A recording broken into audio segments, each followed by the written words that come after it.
Hi friends, எல்லாருக்கும் வணக்கம். இந்த வீடியோவில் நம்ம எதை பற்றி பார்க்கணும்னா ரிசல்ட் டேட், அதாவது ரேஷன் கடை வேலைக்கான ரிசல்ட்டு எப்போ வெளியிடுறாங்க, எந்தெந்த மாவட்டத்துக்கு முதல்ல வெளியிடுறாங்க, எப்படி ரிசல்ட் நம்ம பார்க்குறது, அது அப்படின்றத பற்றி தான் நம்ம அப்படின்றத பற்றி தான் இதில் நம்ம பார்க்க போகிறோம். அதாவது பார்த்திங்கன்னா, நம்ம எல்லாருமே ரேஷன் கடை ரிசல்ட் இன்டர்வியூ அட்டன் பண்ண எல்லாருமே ரிசல்ட் எப்போ வரும் அப்படின்றத ரொம்ப வெயிட் பண்ணிக்கிட்டே இருக்கோம். கிட்டத்தட்ட நமக்கு ஒரு மந்த் ஆக போகுது, இன்னும் வரல. நிறைய மாவட்டங்களில், இன்னும் ஒரு சில மாவட்டங்களில் இன்டர்வியூவே இன்னும் நடக்காது இருக்குது. நிறைய மாவட்டங்களுக்கு இன்டர்வியூ நடந்துட்டு, அதாவது முக்கால்வாசி மாவட்டங்களுக்கு இன்டர்வியூ முடிஞ்சு வச்சு, இன்னும் 1-2 மாவட்டங்களுக்கு மட்டும் இன்னும் இன்டர்வியூ வைக்காது இருக்கிறாங்க. இதனால் ஆல்ரெடி இன்டர்வியூ முடித்தவங்களுக்கு ரிசல்ட்டு டிலே ஆகுமா அப்படின்னு நீங்கள் கேட்டிங்கன்னா, கண்டிப்பாக ஆகாது. ஏன்னு பார்த்தீங்கன்னா, அந்தந்த மாவட்டத்தில் இன்டர்வியூ நடக்கிறதுனால அந்தந்த மாவட்டத்துக்கான ரிசல்ட்டு தான் வெளியிடுவாங்க. இதனால் மற்ற மாவட்டங்களுக்கு எந்த பாதிப்பும் இருக்காது. இப்போ நமக்கு ரிசல்ட்டு எப்போ வெளியிடுவாங்க அப்படின்றத பற்றி பார்க்கலாம். கண்டிப்பாக நம்ம இந்த டிசம்பர் மந்த்லேயே எதிர்பார்த்துக்கிட்டே இருந்தோம். ரிசல்ட்டு டிசம்பரில் வந்துடும், டிசம்பர் 10க்குள்ளே வந்துடும் அப்படின்றது ரொம்ப எதிர்பார்த்துட்டே இருந்தோம். ஆனால் வரலை. ஏன்னு பார்த்திங்கன்னா, இந்த மழை தான் நமக்கு காரணங்க. நிறைய மாவட்டங்களில் இன்னும் இன்டர்வியூ நடக்காததுக்கு காரணமே இந்த மழை தான். இந்த மறுபடியும் நமக்கு மழை எச்சரிக்கை விட்டுருக்குறாங்க. அதனாலேயே ஒவ்வொரு மாவட்டங்களுக்கும் டிலே ஆகிக்கிட்டே வருது. இந்த டிலே சீக்கிரம் நமக்கு வைக்காத மாவட்டங்களுக்குமே சீக்கிரம் இன்டர்வியூ வச்சிடுவாங்க. ஆல்ரெடி இன்டர்வியூ முடித்த மாவட்டங்களுக்கு எப்போ ரிசல்ட் வரும் அப்படின்னு கேட்டிங்கன்னா, கண்டிப்பாக இந்த டிசம்பர் 20, 25க்குள்ளே வந்துடும். ஏன்னு பார்த்தீங்கன்னா, இதுக்கப்புறமா நமக்கு சர்டிஃபிகேட் வெரிஃபிகேஷன்ஸ் இருக்குது.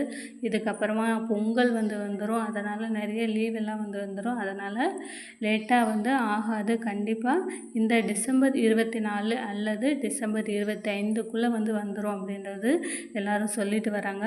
அதாவது இன்டர்வியூ வைக்காதவங்களுக்கு எப்போ வைப்பாங்க அப்படின்னா, இன்னும் ஒரு வாரத்தில் இந்த வாரங்களில் இல்லை அடுத்த வாரங்களில் இன்டர்வியூ வைக்காத மாவட்டங்களுக்கு, இன்டர்வியூ வைக்காத நபர்களுக்கு கண்டிப்பாக இன்டர்வியூ வச்சிடுவாங்க. ரிசல்ட் எப்படி செக் பண்ணணும் பார்த்தீங்கன்னா, ஒவ்வொரு மாவட்டத்துக்கும் டிஎன்பிஎஸ்டிஎஸ் போட்டு உங்களோட ஊர், அதாவது உங்களோட டிஸ்ட்ரிக்ட் நேம் போட்டாலே அதற்கான நியாய விலை கடைக்கான கூட்டுறவுத்துறையிலேருந்து நமக்கு வெப்சைட் ஓப்பன் ஆகும். அந்த வெப்சைட்டை நீங்கள் ஓப்பன் பண்ணி பார்த்தாலே நமக்கு ரிசல்ட் வெளியிட அதில் கொடுத்துருப்பாங்க. எந்தெந்த மாவட்டங்களுக்கு முதல்ல வரும் ரிசல்ட்டு, எந்தெந்த மாவட்டங்களுக்கு அதுக்கு பிறகு வரும் அப்படின்னு கேட்டிருந்தீங்கன்னா, அதுக்கும் ஒட்டு மொத்தமாக வராது. ஏன்னா இன்னும் ஒரு சில மாவட்டங்களுக்கு இன்டர்வியூ நடக்காமலே இருக்குது. அதனால் ஒவ்வொருத்தவங்களுக்கும் ஒவ்வொரு மாவட்டங்களுக்கும் தனித்தனியாக அந்தந்த வெப்சைட்டில் தான் வர்றதுக்கு நிறையவே சான்ஸ் இருக்குது. ஏன்னா அந்தந்த மாவட்டத்தில் உள்ளவங்க தான் அந்தந்த மாவட்டத்துக்கு வச்சாங்க. அதனால் ஒட்டுமொத்தமாக நம்ம குரூப் 4 மாதிரியோ இல்லை மெட்ராஸ் ஹைகோர்ட் ரிசல்ட் மாதிரியோ வெளியிடாது. அந்தந்த மாவட்டத்தில் உள்ள கூட்டுறவுத்துறை ஆஃபீஸ்லேருந்து தான் நமக்கு ரிசல்ட்டு, டிஎன்பிடிஎஸ்லேருந்து தான் நமக்கு ரிசல்ட்டு வரும்.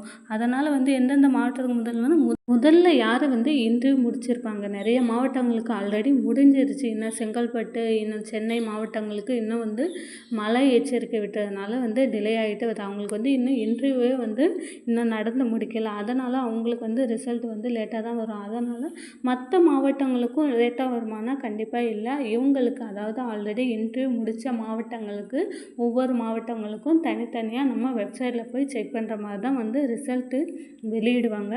ரிசல்ட்டை பொறுத்த மட்டும் நமக்கு இந்த டிசம்பர் 25 இல்லை டிசம்பர் எண்டுக்குள்ளேயே கண்டிப்பாக வெளியிட்டுடுவாங்க. ஏன்னா அமைச்சர் ஆல்ரெடி சொல்லியிருக்காங்க, நமக்கு டிசம்பர் 25க்குள்ளே ரிசல்ட் வெளியிட்டுடுவாங்க அப்படின்னு சொல்லிடுறாங்க. ஆனால் இந்த மழை வந்ததுனால சில மாவட்டங்களுக்கு நடக்காமல் போனதுனால இன்னும் கொஞ்சம் டிலே ஆகிட்டே வருது. ஆனால் கண்டிப்பாக பார்த்திங்கன்னா இந்த டிசம்பர் எண்டுக்குள்ளே ரிசல்ட் வெளியிட்டுடுவாங்க. ரிசல்ட் எப்படி வரும், எஸ்எம்எஸ் வருமா, மெயில் வருமா, இல்லை எப்படி வரும் அப்படின்னு ஃபஸ்ட்டு நமக்கு வெப்சைட், அதாவது டிஎன்பிடிஎஸ் அந்தந்த மாவட்டத்தில் உள்ள வெப்சைட்டில் தான் நமக்கு ரிசல்ட் வெளியிடுவாங்க. அதுக்கப்புறமா ஒரு சில நாளுக்கு, அதாவது ஒரு நாள் இல்லை 2-3 நாட்களுக்கு அடுத்து தான் நமக்கு இமெயிலில் வரும். அதாவது செலெக்ஷன் லிஸ்ட்டு, நீங்கள் செலக்ட் ஆகிருக்கீங்க அப்படின்றது நமக்கு இமெயில் மூலமாக வெளியிடுவாங்க. வந்து எஸ்எம்எஸ் மூலமாக வருமானா எஸ்எம்எஸ் மூலமாக எக்ஸாம் இன்டர்வியூ அட்டன் பண்ண எல்லாருக்குமே வந்து எஸ்எம்எஸ் வந்து அனுப்புறதுக்கு சான்ஸ் ரொம்ப கம்மிங்க. ஏன்னா வந்து ஒவ்வொருத்தவங்க எக்கச்சக்கமான பேர் எழுதியிருப்பாங்க. எல்லாருக்குமே வந்து ரிசல்ட் உடனே வந்து அப்டேட் பண்ண முடியாது. நமக்கு முதல்ல வெப்சைட்டில் தான் வந்து ரிசல்ட் வந்து வெளியிடுவாங்க. கண்டிப்பாக வந்து நம்மளுடைய வெப்சைட் டிஎன்பிடிஎஸ் அந்தந்த மாவட்டத்துடைய வெப்சைட்டில் தான் வந்து ரிசல்ட் வெளியிடுவாங்க. அந்த ரிசல்ட் வெளியிட்டு ஒரு 2 நாட்களுக்குள்ளே நமக்கு மெயில் வந்து வரும். கண்டிப்பாக அந்தந்த மாவட்டத்துக்கான ரிசல்ட் வந்து வெளியிட்டோன்னா நம்ம சேனலில் போடுறோம். கண்டிப்பாக வந்து பாருங்கள். இதுபோல் கவர்மெண்ட்டுக்கான எக்ஸாமுக்குடைய அப்டேட் வந்து தெரிஞ்சுக்கணுன்னா நம்ம சேனலை சப்ஸ்கிரைப் பண்ணுங்கள். இந்த வீடியோ உங்களுக்கு பிடிச்சிருந்தா லைக் பண்ணுங்கள், ஷேர் பண்ணுங்கள். Thank you friends.